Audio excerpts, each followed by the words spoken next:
All right, how's it going, everyone?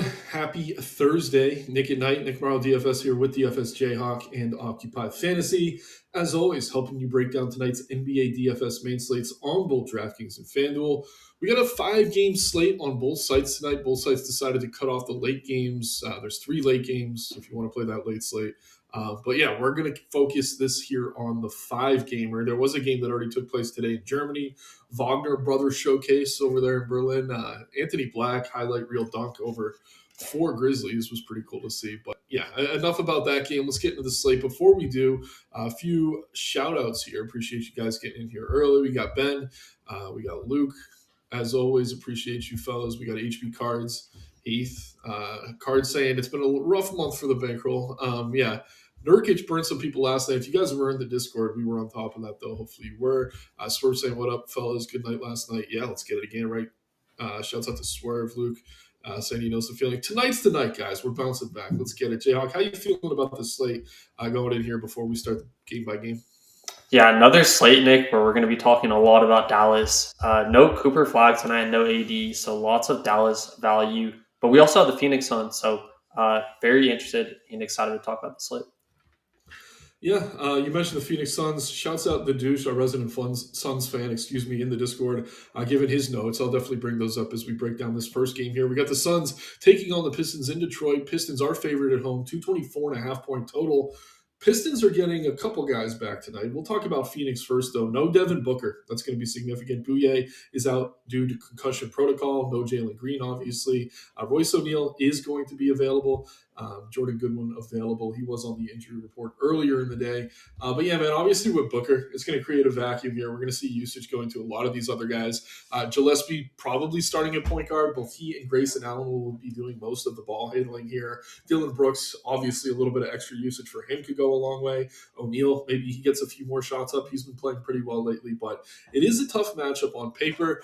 Just to quickly highlight some of the stuff the douche was bringing up, he was saying that he thinks the matchup's tougher for the ball handlers, which would be Gillespie and Brooks, or not Brooks, excuse me, Allen.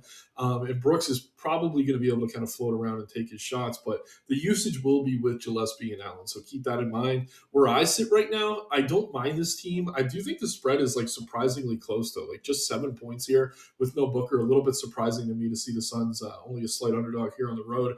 I like Gillespie on both sides, definitely more appealing on FanDuel where he's only 5,800. I like Grayson Allen on both sides, definitely more appealing over on DraftKings where he's only 5,200.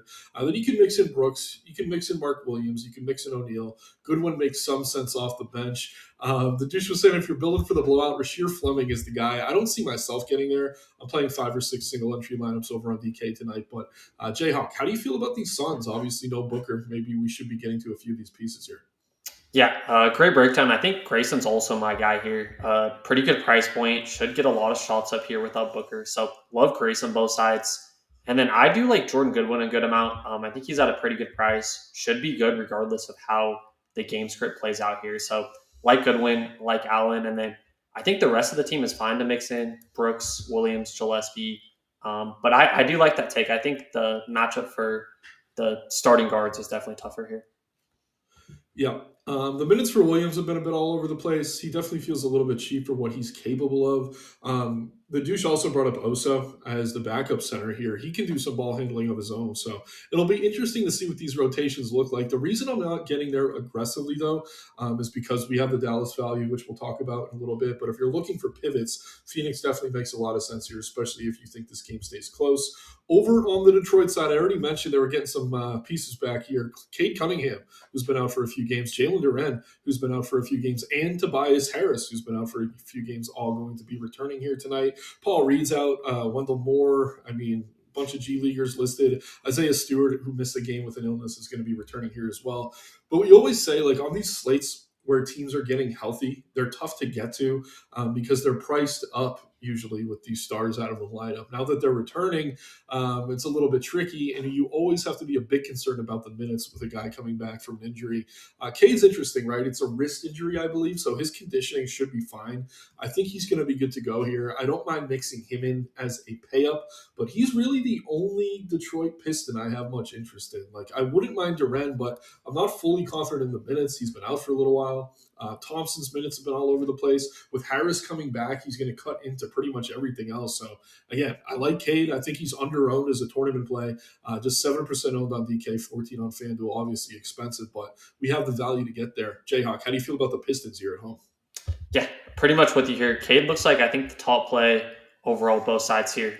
Definitely a contrarian spin up compared to all the other spins we have today, but a decent spot. So definitely fine with Cade. And then I think Durant's fine. It should be a good matchup overall. Should have to try to bully Mark Williams in the paint. So fine with either one. I do prefer Cade though. And then after that, even with a B-ball Paul readout, not much I love here overall. So just those two. Yep. Getting a few guys back makes it tough, even with Reed out of the lineup. Shouts out Brian Walker saying, who is the Nurkic of tonight? Hopefully no one. But again, if you guys were in the Discord, we did tell everyone to get off of that. So shouts out to the crew in there. Unicorn saying, good evening. Always appreciate you being here. Luke saying, SGA nukes the slate. Thank me later. SGA, I believe, is the top OF index play in the model right now. Yep, 13.9. Pretty solid score for him. So we'll talk about that one in a minute. But before we do, let's go ahead and get into the Boston Celtics here, taking on the Miami Heat on the road. 233.5 point total. Boston are slight favorites here on the road in Miami. No Josh Minot, obviously no Jason Tatum. Other than that, they're pretty healthy. Jaylen Brown looks decent. Derek White, Peyton Pritchard. Obviously, you can make a case for any of these guys. The price is up on Pritchard now, so he's tough to get to. I'd rather be getting to Brown or White, but any of those three, they've all been effective. If you want to mix them in, feel free. I obviously think Brown is the best of that bunch, but you're paying a premium to get there. Cade is fine. Not a good matchup for him, really, but he's very cheap. Even in limited minutes, he has a ceiling. Sam Hauser, very much boomer bust. I think if you're looking to get off some of the chalkier value, you can mix him in. And then off the bench, Anthony Simons, I can never get him right. But every game except the one I played him over the past few weeks, he's been hitting value off the bench. Finally gained the trust of one Joe Mazzulla. So don't mind mixing him in here either. Jayhawk, I mean, it's tough. The matchup isn't that bad. Pretty high total. But how do you feel about the Celtics here? They're mostly healthy on the road. Yeah, I think the Boston team looks pretty solid here. We're going to talk about Miami. I think they look all underpriced, but starting with Jaylen Brown here, I think he looks fantastic. He's one of my favorite spins, if not my favorite spin overall in this slate. So I love Jaylen Brown in this matchup. Then after that, I think the guys like White, Pritchard, Simons are all fine to mix in. I actually do like Simons a good amount off the bench here. Low ownership, could spike a ceiling. So Brown and Simons were kind of my preferred plays. And then Neemias Queta, you mentioned it, not a fantastic matchup, but I think he's in a good game environment. So I'm definitely okay mixing him in as well. Yep. Yeah, man, pretty much aligned with you. I do want to make a point to get to some Jaylen Brown. I do think his ceiling is pretty high for his price, but again, drawing some ownership here in a decent matchup against Miami. On the Miami side of things, as always, listing their entire team, whether they're healthy or not, on the injury report. Tyler Hero is going to be available. No Jaime Jaquez, which is significant. Nikola Jovic, Pele Larson are available, but Davion Mitchell is not. Norm Powell is in.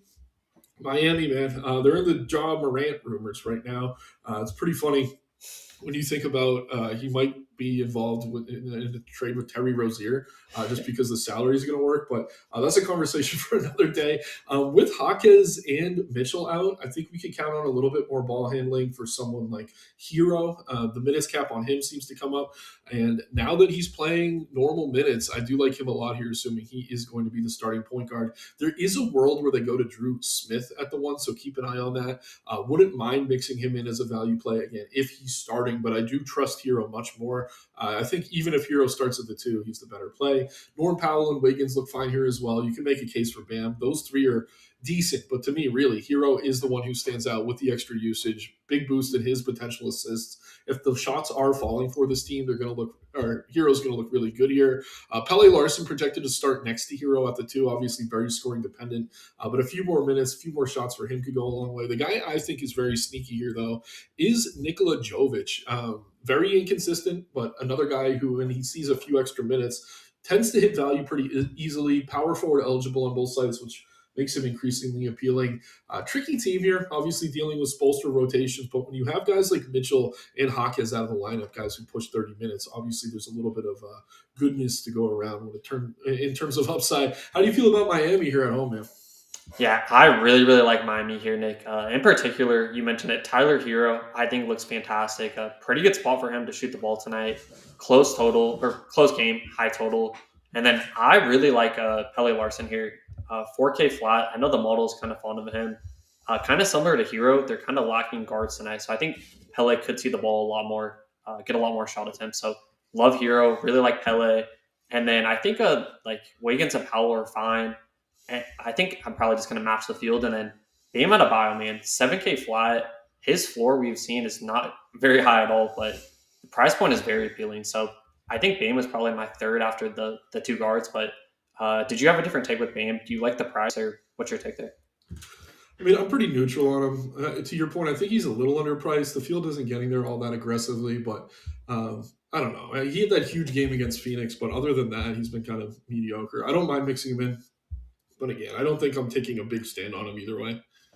Yeah, I agree. He seems like a play that, like, if I land on him in a game stack, I'm probably okay with it. Oh yeah, I mean, and he can get there for sure if he's playing the minutes. Obviously, he flashed that upside just last game, so we know it's still in his range of outcomes. Another game we have here at 7:30, the OKC Thunder taking on the Houston Rockets. Two of the best teams in the West, 220.5 point total. OKC is going to be a slight favorite here on the road. For OKC, Dort is questionable. Hartenstein is out. Other than that, nothing too significant we need to talk about. I believe it was Luke who said SGA going to break the slate tonight. I mean, it's possible, man. He's going to look pretty good here. Jalen Williams just hasn't been hitting the ceiling.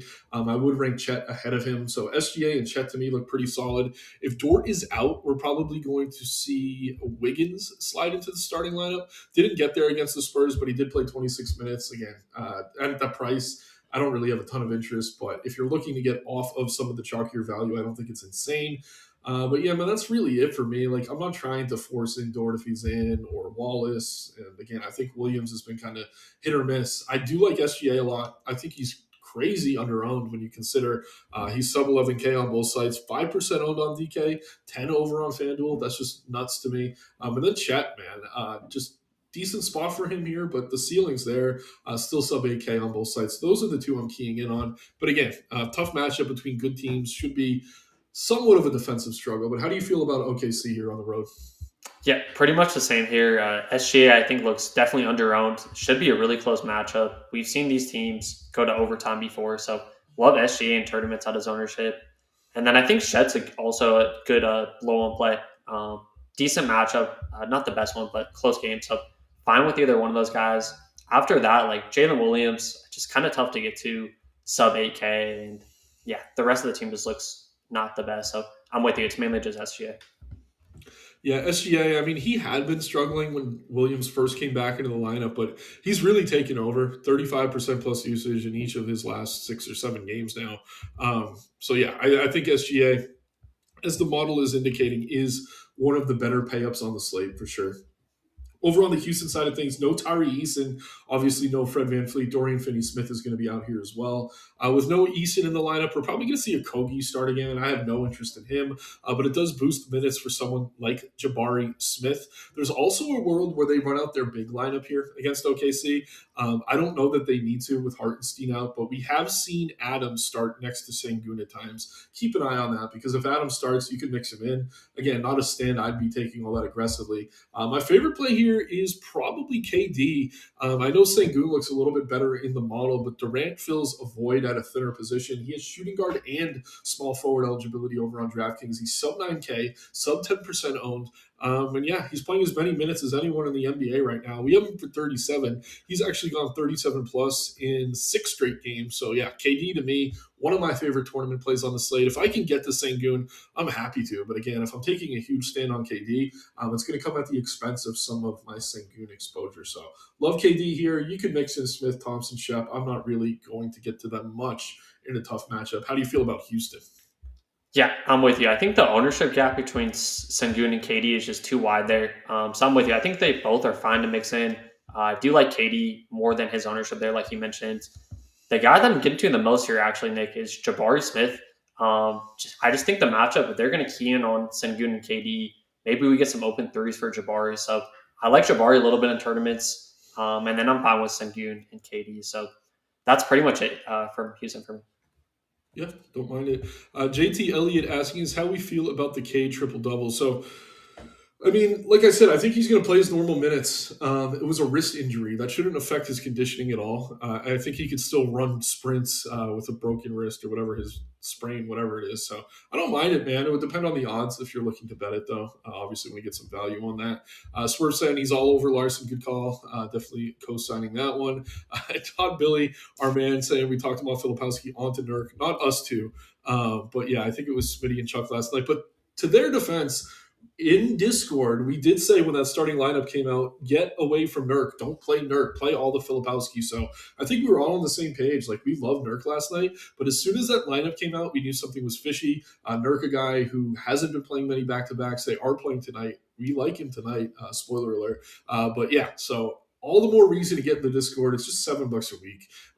And we will keep you updated up until lock anytime there's big news like that.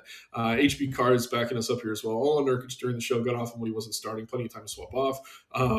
Go clap some cheeks out, Billy. It's all love here. We love Billy. But moving into the next game, we have the 8 o'clock window. Milwaukee Bucks taking on the Spurs. Another interesting matchup. 224.5 point total.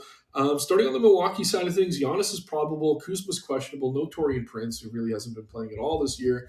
With Kuzma out, I don't really think it's going to create much of anything.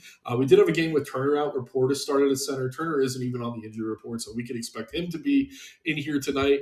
It's the battle of the bigs, though, right? I mean, Giannis, his minutes are up. He's back playing over 30 consistently. I'm trying to see how he's done against the Spurs historically since Wemby's been there, because it's a fun matchup on paper. Yeah, last time, January 31st, 64 fantasy points in 34 minutes. Would have to go back and see if Wemby played that one. But Giannis has actually gotten the better of this matchup, if I recall. So if you're looking to pay up for Giannis, I don't think it's crazy. He's done really well against Wemby, which is not something many can say in the NBA. Obviously, one of the better defensive bigs, but Giannis is just brolic, man. He's huge. Wemby will get there in terms of bulking up, but he's not quite there yet. So I'm fine getting to Giannis. You're paying a premium. I think he could play 33 minutes, maybe a few more. But again, it's more of a tournament play. If you're playing one build, I don't know that he'd be my pay up. I do feel more comfortable with some of the guards. But again, Giannis probably a little bit underowned, knowing he's done really well in this matchup. You can mix in guys like Kevin Porter. He's been solid. Ryan Rollins. That's really it. I mean, AJ Green has 3-point upside. If Kuzma's out, that probably goes up a little bit. But yeah, the secondary pieces here, I just can't get there again. This is a healthy team on a slate with a lot of unhealthy teams, just not a lot of value here. So outside of Porter and a little bit of Giannis, I don't have a ton of interest in Milwaukee. Jayhawk, how about you? Yep, pretty much with you here. I think Giannis looks great in tournaments as a contrarian spend. Pretty good spot. 11K does seem too cheap. He should wake up here against 1B. So really like the Giannis call. And then KPJ and Rollins, I think they're both fine to mix in. KPJ kind of had a letdown game last game. Obviously, they got smoked by the T-Wolves, so can't look into that too much. But yeah, I think both of the guards are fine here. And then Miles Turner is back here for Milwaukee. I don't really like him tonight. Just hasn't really been that productive. So I'm with you. It's Giannis mixing in some KPJ, some Rollins, but mainly just Giannis for me. Yep, right there with you, man. Over on the other side of things, we have the Spurs. Nobody significant other than Devin Vassell is going to be out of the lineup. So kind of a similar situation with Giannis. Wemby's back. His minutes have been up. He's still not playing his full run of minutes, and he's actually on more of a cap than Giannis is. We have him at 28. I mean, I think that's accurate. He hasn't gotten over 27 since he's returned from injury, so he's cheap enough that you could mix him in, but kind of opposite Giannis, he hasn't done all that great in this matchup. So just keep that in mind. Again, very small sample of data. He did do well. They both did well back on the 31st, but the game before that, Giannis kind of shut him down. But I don't know. He's underpriced, right? And if we do get a few more minutes from Wemby here, he's going to look good in tournaments. It's just he's one of the more popular pay-ups. So to me, kind of comfortable getting away from it. It doesn't feel great. The Spurs I do like here are going to be the guards, Castle and then Fox. I mean, both just feel solid. Obviously, a better matchup for guards here against Milwaukee. These are two guys who see a ton of usage. You can play either or. They both get there frequently. I think if you're looking at ownership right now, Fox is more appealing because he's lower owned, but Castle's been a bit more consistent, so I do understand why the field's getting to him. But again, I like Castle. I like Fox. Probably wouldn't have him in the same lineup. That's really it, though. Again, I'm going to come in under on Wemby. I don't feel great about it. The ceiling is there, but I'd be shocked if he played more than 28 minutes. You can make a case for these last piece in type guys like Champagne, Barnes, Johnson. It's probably a no for me, though. Jayhawk, how do you feel about the Spurs? Yeah, Nick, I was very excited to talk through this because I also did not like Wemby that much tonight. Very tough spot with Giannis and Turner in there. People think it's like easy spot. Definitely a tougher spot. I'm with you. Guards against Milwaukee have been very good. So love Castle. I think Fox is solid as well. So definitely prefer those two. And then I think Julian Champagnie, he's been going off the past few games. Should have a good chance to make some threes here. I don't hate mixing him in for mid tier play here. So yeah, love the guards, and I think Champagnie's good to mix in. So with you, I think Wemby is probably over-owned in this spot. Yeah, Champagne, I'm a little bit biased, I'll admit it. He absolutely killed me the other night. I played him over McDaniels when I loaded up on Timberwolves, and McDaniels went off. Like, that was the difference in me, like, finishing top 10 or pretty much 3Xing, so that sucked. But you could go right back there. Again, he's been playing a lot better than I think many people expected him to coming into the league. And yeah, he's fine as long as he continues to start. And he's going to continue to start even with Wemby in there because it seems like they like him more than Keldon right now, more than Sochan, more than Cornette. So again, keep an eye on the lineup. As long as Champagnie's starting, don't mind mixing him in. Probably the most appealing game on the slate, though, here. We got the Jazz taking on the Mavericks. Jazz underdogs on the road, 237.5 point total. I believe that's the highest total by at least 10 points on this slate. Or no, Boston's is pretty close. So other than Boston, only total over 235. But really, really like this game. Not a ton of defense. Starting on the Utah side of things, no Lauri Markkanen. Walker Kessler's going to be out. And we're getting questions about Nurkic because we loved him last night. He is not on the injury report. If he starts tonight, he looks excellent. He's been playing more minutes when he's in there. I think they rested him because it was the front end of a back-to-back, but he's played 30-plus in 4 straight games. He's got over 45 fantasy points in 4 straight games. And those matchups are against Cleveland and OKC and Boston and Portland. All really tough matchups for bigs. Tonight he gets a very soft spot here against Gafford if he's even in, and the Dallas Mavericks, obviously no AD. So Nurkic, coming off a slate where he killed everybody, my favorite play on the slate. So again, get in Discord, and I'll just say this now if you're not in Discord. If Nurkic isn't starting, do not play him, but I do fully expect him to start here. With Lauri out, we're going to see increased usage for Keontae George. He's been solid. I'm very comfortable getting to him here as well. Then after that, it gets a little bit tricky. I already mentioned Lauri's going to be out. Sensabaugh was amazing. How many real points did he have? 38 that last game? 43? Yeah. What the hell? Sensabaugh coming off a career game. If he starts, you can mix him in. Filipowski, much prefer him when he's playing center. I don't have a ton of interest. Again, love Nurkic here. Maybe my favorite tournament played on the slate. I really like Keontae George as well. I think he's underpriced for the matchup. Jayhawk, are there any other Jazz you getting to, and are you as bullish on Nurkic and George as I am? Yeah, if Nurkic does start, big if. I love him not once again. I love him tonight. Very easy matchup here with no AD in this Dallas front court. So I love Nurkic. And then Keontae had a floor game last night and still almost got there in the second half. So I think Keontae is fantastic once again in GPPs. I don't know if I'm buying the Sensabaugh back-to-back 40-point games, but 1% owned, sub 6K. If you really wanted to get unique, I think you could go back there. I'm not buying into it. And then once again, assuming Nurkic does start here, I want to be lower on Filipowski. But yeah, love Nurkic, love Keontae. No one else here that I really am taking stabs at. Yep, the value is going to be tricky if we have Nurkic and George there in the starting lineup, but we can get plenty of value from the Dallas side of things here. Max Christie's out. Musa Cisse is questionable. No AD, no Cooper Flag, no Dante Exum. Gafford's questionable. Derek Lively's out. Obviously, no Kyrie still. PJ Washington, also questionable. So kind of a wait and see here. If PJ's in, I like him. I know we got a question about him. Obviously, a guy who can, demand a lot of usage when he's out there. Feels underpriced for what he's capable of. My favorite Dallas play is actually going to be Najee Marshall once again. I've been super heavy on him since AD went down, even with Flag in there. Now with Flag out, I think he can only get better. Going to see a ton of usage. He's been taking more shots, driving to the basket more than we've ever seen him before. So he looks really good, and you don't have to worry about the guard situation. That being said, all the guards look really good here. Brandon Williams, definitely the most talented of this group when it comes to fantasy point per minute production this season, likely to come off the bench. And don't be afraid to play him, even if that is the case. Ryan Nembhard likely getting the start. He looks solid. Jaden Hardy could start at the 2 right there next to him, or we could see Clay slide into the starting lineup. So It's tough, man. I think you kind of have to set a rule or two about these guards. Like, I don't know that I want more than two of Nemhard, Hardy, Williams, and Thompson in a lineup, but I do want two of them in most of my lineups. And I think I'd rank them Williams first, followed by Hardy if Hardy starts, followed by Clay, followed by Nemhard. But all four, I think you could make a really good case for. I'm just kind of leaning on the model here. And again, that huge game for Nemhard did come, I believe, with Williams out. The huge game for Hardy came with Nemhard out. So I think the easiest guy to trust is going to be Williams off the bench. But all the guards look good. My favorite play is going to be Marshall. Looks even better if Washington's out. Again, we have no Max Christie, which should create more minutes and usage for someone like Clay. A little bit easier to trust Clay if he's starting, but I think you could play him regardless. Then the center situation, I haven't even touched on. Like Dwight Powell, as a starter, I have no interest in. Like, just not a good fantasy producer his entire career. I mean, he spiked the ceiling once or twice. I'm not going to chase it. But if Gafford's out and Cisse starts, Cisse, very interesting to me. I don't know if I'm pronouncing that correctly, but he's been really solid fantasy point per minute producer. So need to keep an eye on this lineup. I think regardless, I like Marshall and Williams a lot. Depending on what things look like otherwise, I'll be prioritizing a bunch of these Mavericks tonight. Jayhawk, how do you feel about Dallas here at home? Yeah, Dallas obviously looks great here. In terms of like rules, I think I'm fine letting at least 3 run, maybe even 4. Lots of great plays here, so I'm with you. I think Brandon Williams probably either way, probably my favorite play here overall from Dallas point per dollar.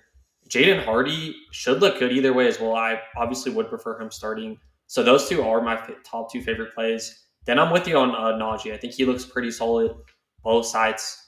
Definitely think he's a pretty good play. And then Klay Thompson, he was definitely below those guys, but even if he comes off the bench, I think he's going to look pretty solid as well. So Nemhard is definitely last for me. So I'm with you. I'd go B. Will, then Hardy, then Clay, then Nemhard. And then I'm not interested in the bigs here as well. So very good team to target. Definitely okay with a lot of them in our lineups. Yeah, this is the last game on the slate, so just make sure you have a few spots to move things around if news isn't breaking the way you want it to. But again, if Washington's in, I don't mind him. If he's out, though, I'd feel better getting to guys like Clay. I already love Najee Marshall regardless, but keep an eye on the starting lineup, even the big situation here. Like, I don't have a ton of interest in Powell, but again, if we get Musa Cisse starting, he's been pretty solid as a big. So keep an eye on this, guys. Hopefully we get some of this news soon. But I think regardless, we could sit here and say we like Williams, we like Hardy if he starts, we like Najee Marshall regardless. So those are the 3. Checking out the sheet here, or the sheet, excuse me, checking out the chat here. We got Hot Billy to say Smitty's on his list. Take on PJ Washington. Yeah, again, if he's in, I like him, but I would be prioritizing Najee Williams ahead of him. Going right back to Julian C over 6.5 rebounds. Yeah, seems like a good play. As the minutes come up for Wemby, that might not be as appealing, but he's still capped at the same cap. Any minutes for Russell? He's been playing about 15 per game. Jason Kidd is kind of fickle when it comes to his point guard rotations. There is a world where it works out unicorn, but unless he starts, it's not something I have any interest in. Any D'Lo for you tonight, Jayhawk? No, they just don't seem like they want to play him, and he's a great producer, but he's just not playing the minutes, so no D'Lo for me. Yeah, Billy's saying it feels like Filipowski claps Stacy's yams behind Smitty's back. That joke continues to make me laugh every time. Hart is in a lovely spot with no Mitch triple-doubler. That is not on the slate, so we're not going to break that one down. But, yeah, man, Josh Hart, the most likely guy to hit a triple-double from that Knicks squad, obviously, with some talent there. And guys like Brunson and Cap, but no Brunson tonight. Who else is out? I don't know. It doesn't matter. Let's not get into the late slate right now. Let's go ahead and get into the dummy build here, Jayhawk. Starting on DraftKings, we're going to start with Dallas, right? I think we agree on a few things. We agree on Williams. We agree on Marshall. Yep. And we agree on Hardy. But I will say this. If Hardy doesn't start, I'd proceed with some caution. I think we assume he does, though, correct? Yeah, and then I wanted to add in, it's a fantastic spot for Nurkic. Now we just need him to start, but assuming he starts, fantastic spot. Yep, you know I'm there. Again, make sure he is starting. But if he is, Nurkic looks absolutely tremendous here. We are left with around 7K per player. I don't know why I put Nurkic in that utility. DK got a mind of its own. But yeah, taking a look at small forward first, pulling off these. I don't know. I think Durant's a great tournament play. Can maybe get some of the Phoenix situation. I think if we get anything from Phoenix on DK, it's probably Grayson Allen, right? 5,200. Yeah, really like Grayson for Phoenix. I agree. Yeah, it's tough not to like him there. I mean, we could get up to Giannis, or we can go with someone like Chet. I mean, we got Sengun, or we could pay down and pay up at the other spots. Uh, Anyone jumping out at you that you think we need? I think Giannis is fine as like a true spins. We don't have to go there. If there's someone else you like, I mean, I like Jalen Brown in that Boston game. Can we fit? I love KD here. I think Okay. maybe we can see if we could fit Brown and KD. What does that leave us? 3,700 for a power forward. That's a little thin. Um, yeah, I mean, we could still go to Jalen Brown. Let's see what's that power forward. A little cheaper. I don't.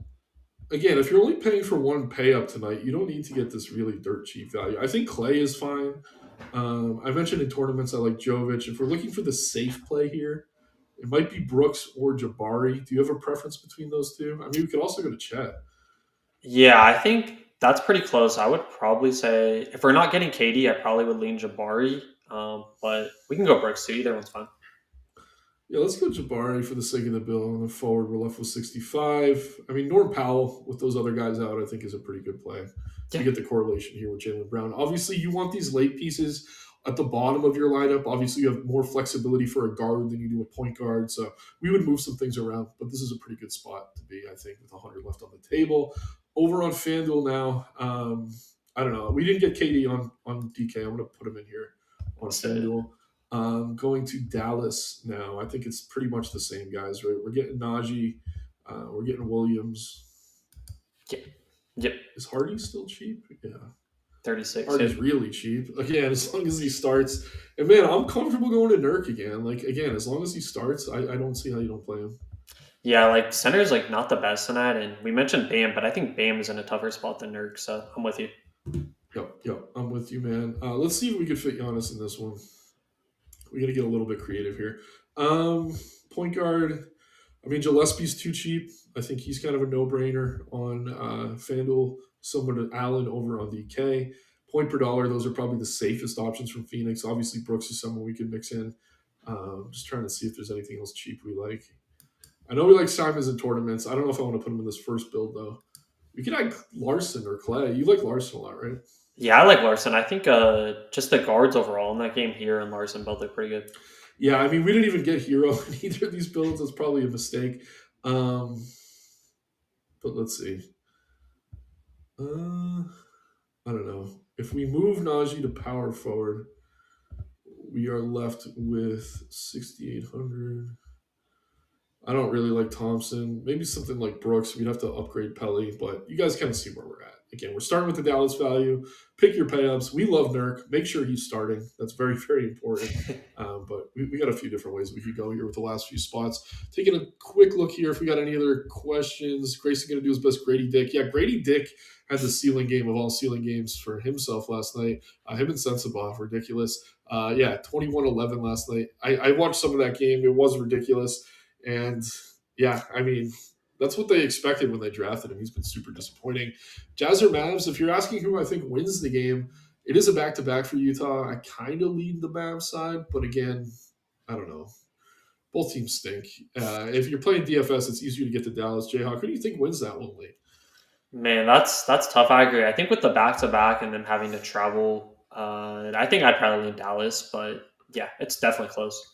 Yeah, Dallas also wants to win. Utah's trying to tank a little bit, so always maybe factor that in. But are you on Discord today, man? Yeah, I'm going back to back tonight. So All right, we got our man Jayhawk back to back. We'll give you the 9 minutes back. Go ahead and get ready. If you guys aren't already behind the paywall, Jayhawk will be talking from 6:30 up until lock as these lineups come in. Any last minute changes, you want to be in the Discord. Yesterday with Nurkic, we were all over that. Definitely saved a few people's nights. We saw some nice cashes on the late slate. Also, you get access to the model that we use throughout this video, which updates in real time as we get news, as lineups change, the ownership changes. Just a very, very useful tool no matter what format you play. We also have the multi-lineup builder as an add-on. If you want to check that out, there is a video in the Occupy YouTube channel that really kind of breaks that down, and you can see why that would be beneficial to you as well. But we got a great team here for NBA, great tools here for NBA, great regulars here at YouTube as well. Always appreciate you guys tuning in. I'll be back here tomorrow. We'll be here all weekend breaking down these NBA slates. But yeah, man, any last thoughts before we get out of here, Jayhawk? I'm looking forward to this one. Yeah, two more thoughts here just to toggle on your Discord. Smitty had a very good add-in last night with Jordan Miller. If you were able to get to any of him, that's another reason to be in Discord. Late news, John Collins got ruled out last night. So just another reason to get in Discord late. And then also, don't we have a big UFC card this weekend, Nick? Or is that We got one more week. One more week. I'm actually Okay. doing a show tonight with my brother for another site. But yeah, I'll be back next week breaking it down for Occupy. Huge card. A week away, though. I know. I'm very eager to wait one more week. But yeah, the co-main just fell off. Your boy O'Malley's now the co-main against Yudong, so that should be fun. Definitely looking forward to that. But guys, we got UFC here as well. So let's enjoy NBA tonight. Let's cash. Let's build that bankroll. UFC coming back next week. But have fun, everyone. Like the video, subscribe, take care, and good luck. Good luck, guys.